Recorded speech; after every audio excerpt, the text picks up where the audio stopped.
네, 오늘은 시대순 또 하나님 나라 관점으로 보는 성경 개관 55일차입니다. 55일차. 오늘의 본문은 하나입니다. 이사야 40장부터 55장까지입니다. 이사야 40장부터 55장까지. 포로 시대를 다루고 있습니다. 여러분 그 이사야가 몇 장까지 돼 있다고요? 이사야 전체는 66장입니다. 성경 전체가 66권입니다. 그리고 구약이 몇 권이요? 39권. 신약이 27권. 근데 이사야도 마찬가지입니다. 1장부터 39장까지가 하나님의 심판을 다룹니다. 그리고 40장부터 66장까지가 하나님에 의한 회복과 구원, 이걸 다루고 있기 때문에 구약과 신약 이렇게 나누듯이 그렇게 나눠집니다. 그리고 이건 이제 관점에 따라 좀 다른데요. 이 전체가 이사야 전체를 이사야 예언자의 저작이라고 생각하는 분들도 있고요. 또 이사야를 세 부분으로 나누는 분들도 있습니다. 학자에 따라서 1장부터 39장까지가 우리가 부르는 이사야라고 하는 예언자에 대한 기록이고요. 또 오늘 우리가 읽은 이사야 40장부터 55장까지를 이름을 알 수 없는 어떤 예언자의 기록이라고 말을 하는 학자들도 많이 있습니다. 이름을 알 수 없는데 이사야 예언자의 기록의 뒷부분에 붙어 있기 때문에 그것을 제2 이사야라고도 합니다. 제2 이사야는 포로기에 활동했던 이사야라고, 그러니까 이름을 알 수 없기 때문에, 근데 그의 기록, 그와 관련된 저작이 이사야의 뒷부분에 붙어 있기 때문에 제2 이사야라고 얘기를 하는 학자들도 있습니다. 이건 관점에 따라 다릅니다. 그런데 이 문체가 워낙 그 배경 자체가 다르고 또 39장까지는 이스라엘에 대한 심판을 다루고 있다면 그 다음에는 완전히 이제 다른 이스라엘의 회복과 구원을 말하고 있기 때문에 이제 그렇게 아마 다른 분과 관련된 기록이 이사야라고 하는 이름으로 모아진 거 아니냐라고 이렇게 주장을 하는 학자들도 있다. 그건 이제 어떤 게 맞다 이렇게 알 수가 없습니다. 근데 오늘 우리가 읽는 40장부터 이사야 40장부터 55장까지는 그렇게 그걸 인정을 했을 때 제2 이사야라고 불리는 바벨론 포로기에 활동했던 어떤 한 예언자에 대한 기록, 제2 이사야라고 불리는, 이름을 알 수 없기 때문에요. 제2 두 번째 이사야라고 불리는 그런 분에 대한 기록이다. 이렇게 보는 학자들도 있다라고 하는 것. 오늘은 바로 그 부분을 읽는다라고 하는 것. 이걸 이제 기억을 하고 우리가 함께 읽으면 좋겠습니다. 여러분, 원래 이사야 예언자는요, 이스라엘이, 그러니까 남유다가 멸망할 때쯤 활동했던 예언자입니다. 근데 오늘 우리가 읽는 이사야 40장부터 55장까지의 기록이라고 보는 제2 이사야는 멸망기에 활동했던 예언자가 아니고요. 그로부터 한 100년 이상이 지난 바벨론 포로기에 활동했던 예언자입니다. 그렇게 보는 학자들이 있다 그 말입니다. 그리고 이사야 56장부터 마지막 66장까지는요. 포로에서 돌아온 다음에 포로 귀환한 다음에 활동했던 또 다른 예언자가 있습니다. 이름을 알 수 없는 또 다른 예언자. 그분의 기록이 56장부터 66장까지다. 그래서 그분을 또 이름을 알 수 없기 때문에 제3 이사야, 세 번째 이사야라고 부른다. 라고 하는 것입니다. 이렇게 주장하는 분들도 있고요. 또 어떤 학자들은 이건 그냥 이사야 예언자의 전체 기록인데 이사야 예언자가 심판을 얘기하고 그 다음에 하나님이 보여주신 이 환상 가운데 미래에 대한 일어날 일들을 또 예언한 것이다. 그것이 이제 40장 이후에 대한 기록이다. 이렇게 보는 학자들도 있다라고 하는 것. 둘 다 주장할 수 있다라고 하는 것을 염두에 두시기 바랍니다. 네, 오늘 우리가 읽는 본문 그 이사야 40장부터 55장까지는 제2 이사야, 제3 이사야를 인정하는 학자들에 의하면 제2 이사야입니다. 바벨론 포로기 그리고 주전 6세기. 주로 이사야는 주전 8세기 정도의 활동을 하거든요. 제2 이사야는 주전 6세기 정도에 활동했던 바벨론 포로 수용소에서 활동했던 예언자입니다. 에스겔처럼 포로 수용소 안에서 활동했던 예언자를 제2 이사야라고 주장하는 분들도 있다. 제가 거듭거듭 얘기했습니다. 네, 그건 둘 다 주장하는 분들이 있기 때문에 명확하게는 알 수 없다라고 하는 것입니다. 자, 이사야 40장부터 55장까지의 각 장별로 주요한 내용들입니다. 이사야는 40장부터 66장까지는 메시아에 의한 하나님 나라의 소망을 다룹니다. 근데 오늘 우리가 읽은 이사야 40장부터 55장까지의 내용 중에 가장 중요한 내용은 여호와의 종의 노래라고 하는 이 노래가 나옵니다. 따라서 해보시겠어요? 여호와의 종의 노래. 여호와의 노래. 여호와의 종의 노래라고 하는 노래가 4번 나옵니다. 4번.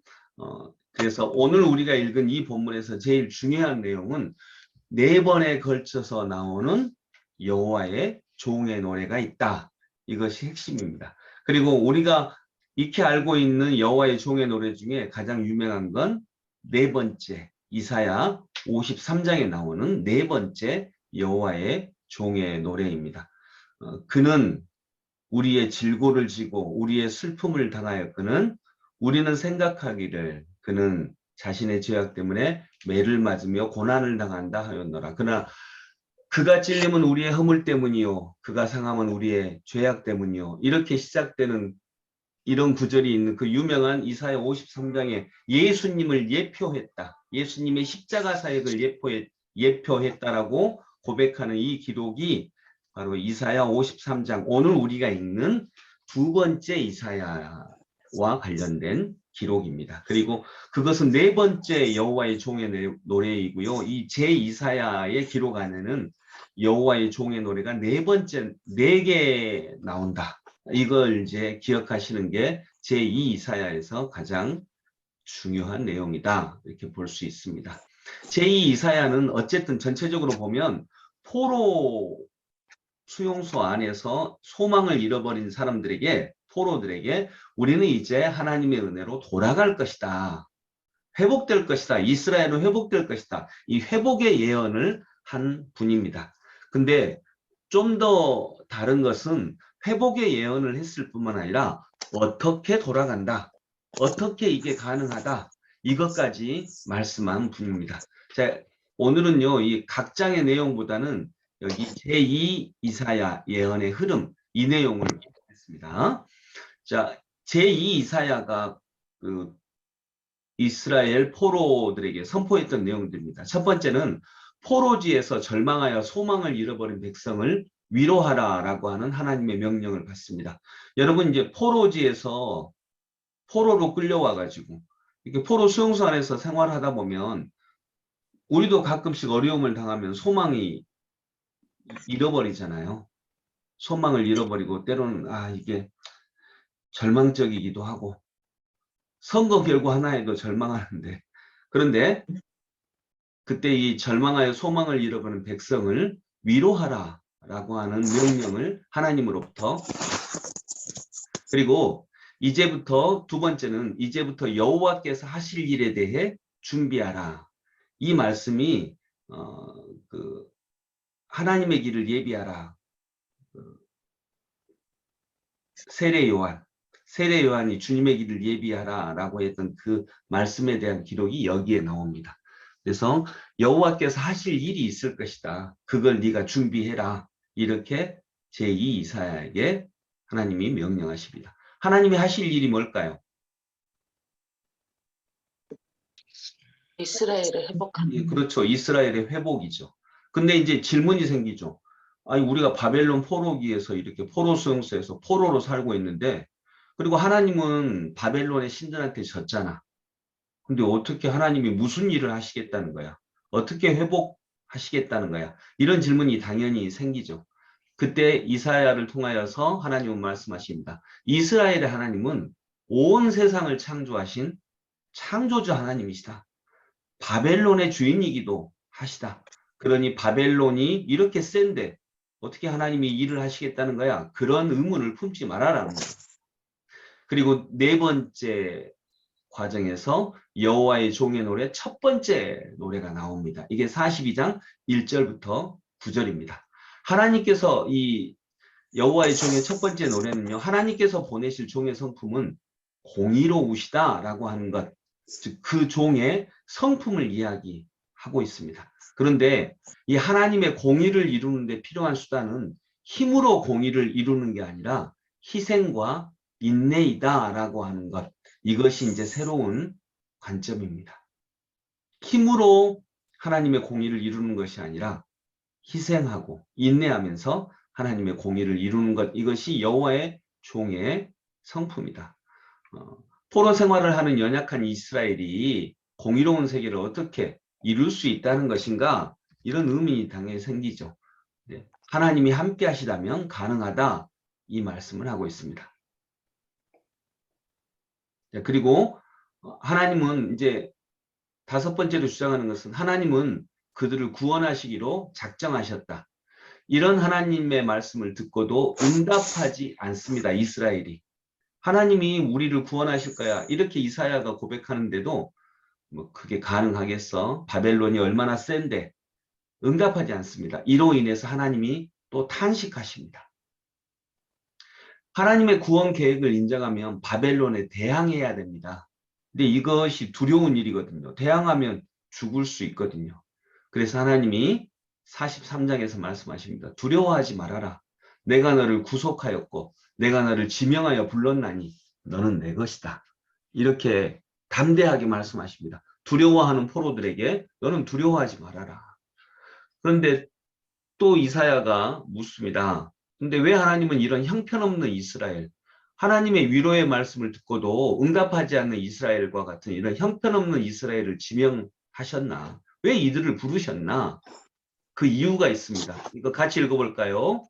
내가 내 눈에 보배롭고 존귀하며 내가 너를 사랑하였다. 아멘. 이것 때문에 너를 지명하여 불렀다는 것입니다. 너는 나의 자녀다 이 말이에요. 내가 너를 사랑한다는 겁니다. 그냥 단순히 너를 써먹으려고 부른 게 아니라 하나님께서 그런 형편없는 이스라엘을 형편없지만 사랑하셨다라고 하는 고백이 나옵니다. 이게 구약에서 일반적인 흐름과 좀 달라지는 것입니다. 하나님의 사랑 때문입니다. 일곱 번째로 주장하는 것은 하나님께서 그 형편없는 백성을 그토록 신실하게 그러면 왜 사랑하셨을까? 아니 좋은 민족, 센 민족 사랑하면 되잖아. 근데 사랑하신 이유는 그냥 단순히 그를 사랑하신 것 이것도 귀한 거지만 그 사랑을 통해서 그들을 바꿔내고 그들을 나의 증인, 나의 종이 되게 하겠다라고 하는 거예요. 그리고 이 일을 위해 놀라운 일을 계획하셨는데 오늘의 핵심이죠. 바벨론 제국을 파멸시키고 포로 생활을 하고 있는 이스라엘을 그곳에서 이끌어내겠다는 계획을 말씀을 하십니다. 내가 바벨론을 파멸시키고 너희들을 이끌어낼 거야. 그때 또 의문이 남죠. 그럼 어떻게 강력한 바벨론을 어떻게 이깁니까? 이렇게 묻겠죠, 당연히. 그래서 이전 일에 대한 절망적인 동경에 사로잡혀 있는 자들을 향해 이렇게 말씀하십니다.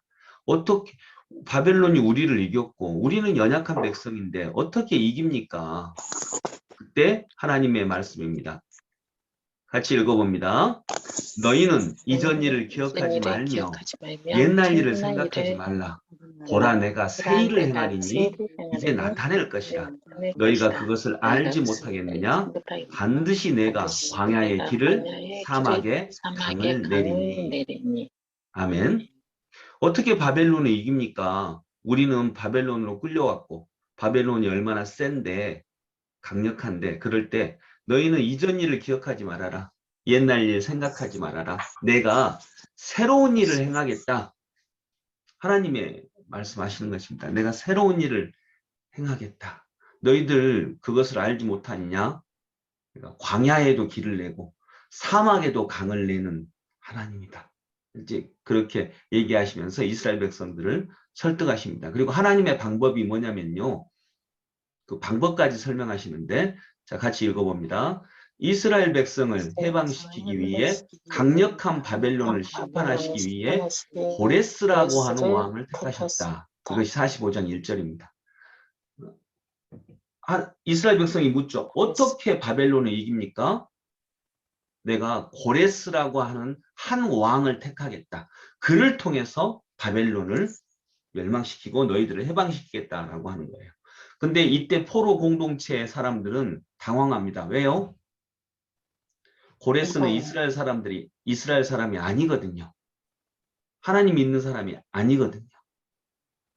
그래서 어떻게 자기들을 구원할 구원자가 이방인입니까? 라고 하는 주장에 동의할 수 없었습니다. 이에 대해서 하나님은 뭐라고 얘기하시냐면 나는 이스라엘의 하나님만이 아니라 온 세상의 창조자이시다 라고 하는 것을 다시 역설하십니다.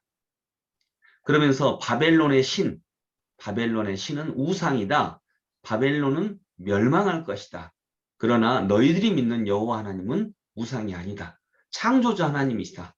그러면서 여호와의 종의 두 번째 노래가 나옵니다. 여기서는 여호와의 종의 역할을 얘기합니다. 이 역할은 증인이라는 거예요.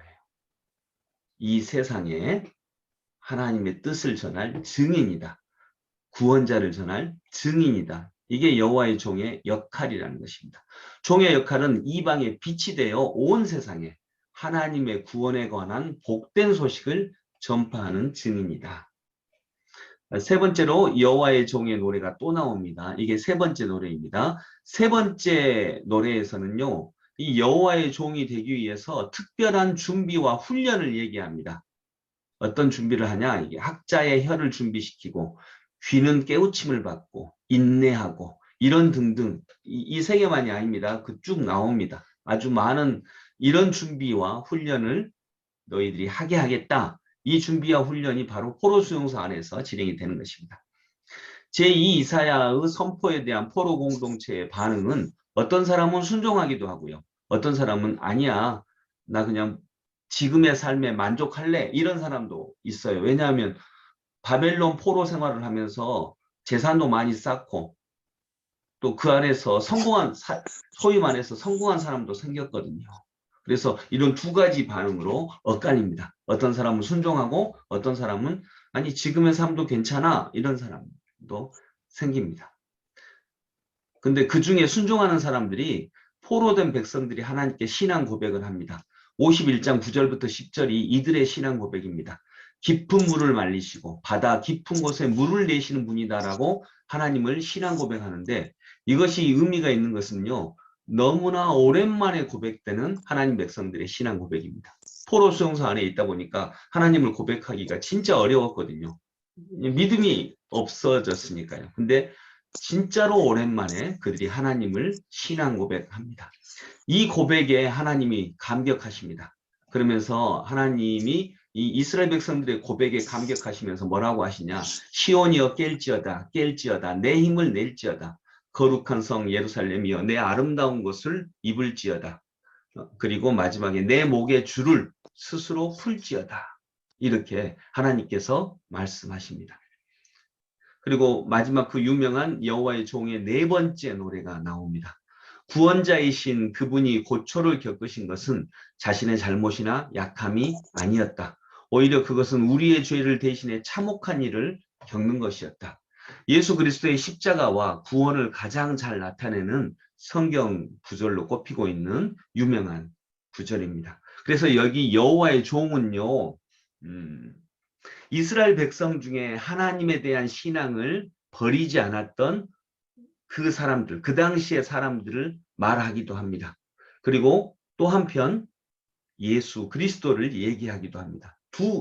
이 중에 해석이 다 가능합니다. 그 당시에 현실적으로는 이스라엘 백성들 안에서 여전히 하나님을 붙잡고 신앙생활하고 소망을 가졌던 그 사람들을 얘기하는 것이고요. 또 두 번째로, 그러나 본질적으로는, 궁극적으로는 예수 그리스도를 말씀하고 있다. 세상을 구원하실 예수 그리스도를 말씀하고 있다라고 하는 것, 그것이 이제 본질적인 해석이 되겠습니다. 그 다음에 포로기의 예언자인 제2 이사야는 하나님께 받은 말씀을 이스라엘에게 전했습니다. 그리고 이 말씀을 듣고 포로 공동체 사람들은 놀랐어요. 도대체 하나님은 어떻게 우리처럼 패역한 자들을 용서하시고 또 어떻게 강력한 바벨론을 누르고 포로에서 회복하실 수 있다는 것일까? 이때 하나님의 응답입니다. 이는 내 생각이 너희의 생각과 다르며 내 길은 너희의 길과 다르다. 내 길은 너희의 길보다 높고 내 생각은 너희의 생각보다 높다. 이렇게 얘기하시면서 말씀을 마무리하십니다. 여기 제가 제2사야 예언의 흐름이라고 해서 1번부터 16번까지 이렇게 놓았는데 이것이 제2이사야가 쭉 그 흐름을 이어오면서 주장하신 내용들입니다. 네, 오늘은 이제 이 내용으로 살펴봤고요. 그래서 각 장의 주요한 내용들은 바로 이 안에 스며들어 있기 때문에 제가 별도로 얘기하지 않았습니다. 이사야 40장 1절 본문만 같이 읽어봅니다. 너희의 하나님이 이르시되 너희는 위로하라 내 백성을 위로하라. 네, 아멘. 포로 수용소 안에 있는 사람들을 위로하라는 하나님의 말씀이며 이제부터 해방의 메시지가 시작될 것이다 라고 하는 말씀입니다. 또 이사야 43장 1절 같이 읽어봅니다. 야곱아 너를 창조하신 여호와께서 지금 말씀하시느니라. 이스라엘아 너를 지으신 이가 말씀하시느니라. 너는 두려워하지 말라. 내가 너를 구속하였고 내가 너를 지명하여 불렀나니 너는 내 것이라. 아멘. 네, 42장과 43장 사이에는요. 우리나라 성경에는 한글 성경에는 없는데 원래 성경에는 그러나가 있습니다. 그러나라고 하는 단어가 있습니다. 이 그러나의 의미를 정확하게 이해해야 합니다. 왜냐하면 42장에서는 너희는 아직도 하나님의 뜻을 이해하지 못한다 라고 나와 있어요. 근데 43장에서는 내가 너를 지명하여 불렀다 이렇게 나오거든요. 그 사이에 그러나가 있습니다. 너희는 여전히 하나님의 뜻을 알지 못하지만 그러나 내가 너를 구속하였고 내가 너를 지명하여 불렀다. 왜냐하면 그러나 너희들은 내 것이기 때문이다. 이제 이렇게 말씀하시면서 그들을 붙잡고 소망 가운데 인도하십니다.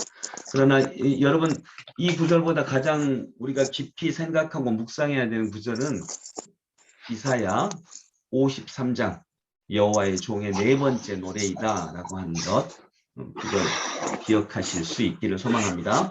오늘 우리가 읽을 부를 찬양 216장입니다. 53장 여호와의 종의 노래가 이뤄내고 있는 예수 그리스도의 사역을 생각하시면서 216장 성자의 귀한 몸